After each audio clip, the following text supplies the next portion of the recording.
पश्चिमी राजस्थान में सबसे पिछड़ा हुआ समाज जोगी समाज है और जिसका एक बेटा पहली बार पश्चिमी राजस्थान में सब इंस्पेक्टर बना है। आमतौर पर शिक्षा के क्षेत्र में यह समाज इतना पिछड़ा हुआ है कि मजदूरी तक ही सीमित रहता है, लेकिन एक बेटे ने यह ठान लिया कि मुझे सरकारी नौकरी करनी है और यहाँ तक कि थानेदार बनना है। और अब वो आगे क्या चाहता है, इन सब संघर्ष भरी कहानी के लिए सबसे पहले तो हम बधाई देते हैं कि जिस तरीके से, क्योंकि पश्चिमी राजस्थान में आमतौर पर कम देखने को मिलता है कि कोई जोगी समुदाय में सब इंस्पेक्टर बने। अच्छा, आपका नाम क्या है और कहाँ के रहने वाले हो, किस तरीके से आपकी ज़िंदगी स्टार्ट हुई? सर, मेरा नाम प्रेमनाथ कालबिलिया है। मैं जैसलमेर ज़िले के बैया गांव से बिलोंग करता हूं और मेरी प्रारंभिक शिक्षा वहीं गांव में हुई थी। और 2003 में जब मैं तीसरी क्लास में पढ़ रहा था, उसमें मेरे पिताजी की डेथ हो गई थी। उसके बाद में मेरी ज़िंदगी बहुत संघर्षपूर्ण रही है। और 2012 में जब मैं 12वीं क्लास में था, उसमें माताजी का सिर से साया उठ गया था, उनकी डेथ हो गई थी। उसके बाद में दो बड़े भाई थे, उन्होंने मजदूरी करके हमारा खर्चा उठाया। एक छोटा भाई वो भी रीट की तैयारी कर रहा है। तो हम पहले जयपुर में वहाँ रह रहे थे, तो पढ़ाई का खर्चा ज़्यादा था, तो उन्होंने बाहर गांव छोड़ करके मजदूरी की और हमारा पढ़ाई का खर्चा उठाया। और 2015 में हम यहाँ बाड़मेर आ गए, पटवारी की पहले तैयारी की। फर्स्ट में हम दोनों भाइयों ने पटवारी प्री की एग्ज़ाम वो पास कर लिया। मेंस में थोड़े मार्क्स से पीछे रह गए। उसके बाद में मैंने आरएस की तैयारी रेगुलर शुरू की। 2 साल तक मैंने आरएस की तैयारी की और फर्स्ट अटैम्प्ट मैंने 2018 में आरएस प्री पास कर दिया था। और 2000 जब ये मेंस हुआ आरएस का, तो मेंस में थोड़े मार्क्स से रह गया, क्योंकि मैं वहाँ कांस्टेबल की ट्रेनिंग करने के लिए चला गया था, तो बीच में पढ़ाई में गैप पड़ गया, तो उसमें आरएस मेंस पास नहीं हो गया। लेकिन जो आरएस मेंस की तैयारी थी वो मेरे काम आएगी, क्योंकि सब इंस्पेक्टर जैसे मेरी ज्वाइनिंग यहाँ बाड़मेर में हुई थी 2018 में कांस्टेबल की। उसके बाद में जस्ट अक्टूबर में ये एसआई का एग्ज़ाम हो गया था, तो मैंने वो एग्ज़ाम दिया, अच्छे मार्क्स आए मेरे को और फाइनली अभी मैं सिलेक्टेड हो गया ऐसे। आप जिस गांव से आते हैं, उस गांव की क्या स्थिति है एजुकेशन को लेकर? किस तरीके से लोग 2 वक्त की रोटी के लिए मशक्कत करते हैं?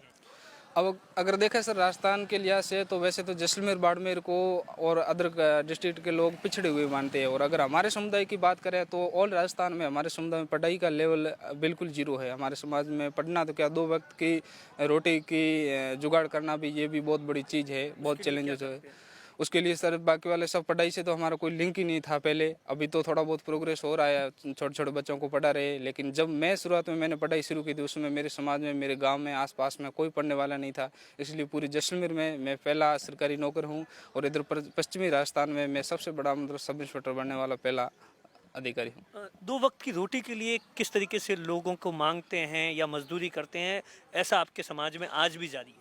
जी, पहले तो हमारे समाज का यही था, भीख मांगने का काम करते थे। एक जगह कोई स्थायी निवास नहीं था। घुमक्कड़ जाति हमें बोलते हैं, तो हमारा स्थायी निवास कहीं होता नहीं था, इधर उधर घूमने फिरने का काम रहता था। तो उसमें तो मजदूरी भी नहीं लगाते थे हमारे लोगों को कि ये मजदूरी क्या करेंगे। तो वो लोग घूमने फिरने का ही काम करते थे और मांग तांग करके कैसे भी अपने 2 रोटी का, वक्त की रोटी का जुगाड़ करते थे। तो पढ़ाई से तो कोई लिंक ही नहीं था हमारा। लेकिन जब मेरे पिताजी का उठना बैठना अच्छे लोगों के साथ है और गांव के लोगों ने हमें बहुत अच्छा सपोर्ट किया। उन्होंने कहा कि अब घूमने फिरने से कोई मतलब नहीं है, आप लड़कों को पढ़ाओ, अच्छी शिक्षा दो और उनको आगे बढ़ाओ। तो मेरे पिताजी ने हमें छोटी अवस्था 5 साल की जैसे हम हो गए, हमें स्कूल में डाल दिया। उसके बाद में हमने भी देखा हमारे साथ वाले लड़के पढ़ रहे हैं, तो हमें भी रुचि लगी कि भाई हम क्यों नहीं पढ़ सकते, हम भी एक दिन सक्सेस होकर समाज का नाम रोशन करेंगे। तो हमने भी मन लगा के अच्छी पढ़ाई की। जैसे हमने वहाँ गाँव से 12वीं की, फिर उसके बाद में मुझे लगा कि अब मुझे बाहर जाना चाहिए। जैसे ही मैं यहाँ बाहर आया तो पढ़ाई के खर्चे के लिए थोड़ी दिक्कत उठानी पड़ी। तो 2 बड़े भाई वो गांव छोड़ कर बिहाड़ वहाँ मजदूरी करने लगे। वहाँ से वो मजदूरी करके हमें पैसे भेजते थे और मैं और छोटा भाई यहाँ बाड़मेर से तैयारी कर रहे थे।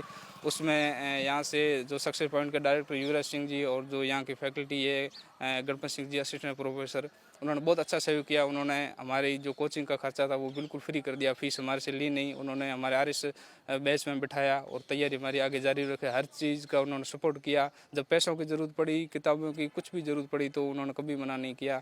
तो ऐसा नहीं हुआ कि मतलब आप पढ़ रहे थे जैसे 10वीं में 8वीं में, वहाँ लोगों ने, गांव वालों ने कहा तू पढ़े की करीला, ऐसा कभी होता था? ऐसे भी कमेंट्स आते थे?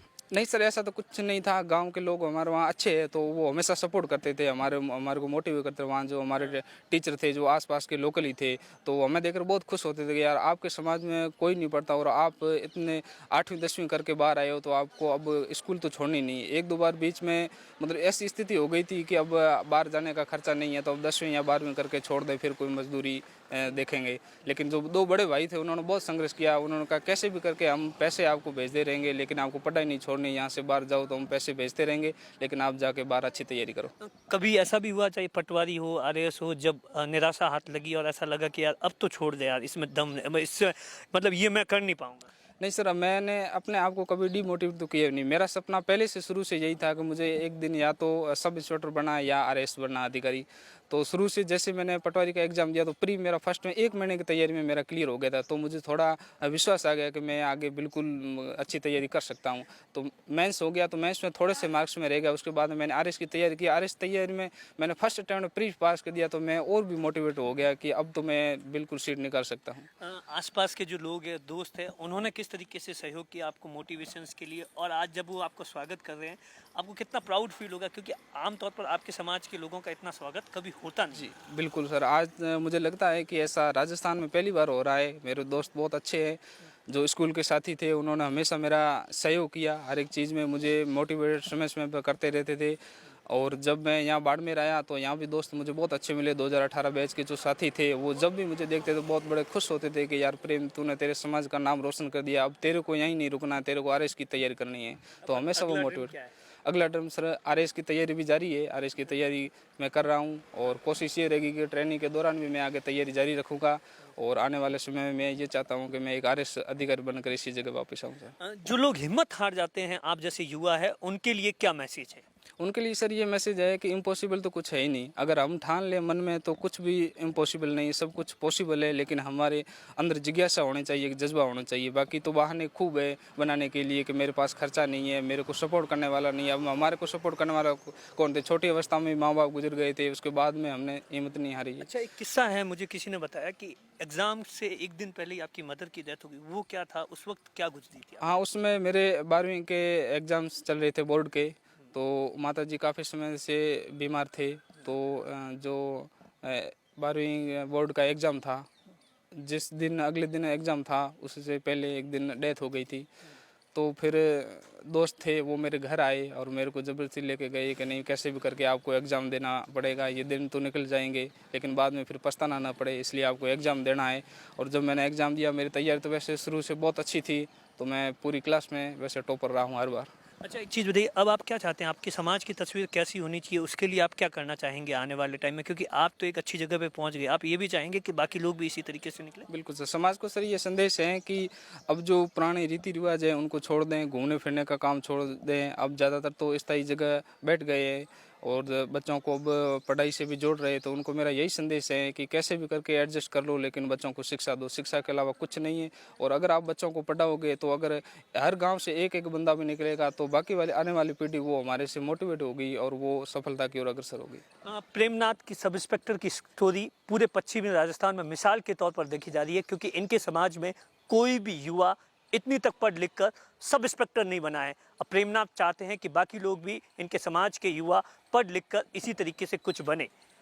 दिनेश बोहरा, बाड़मेर, राजस्थान तक।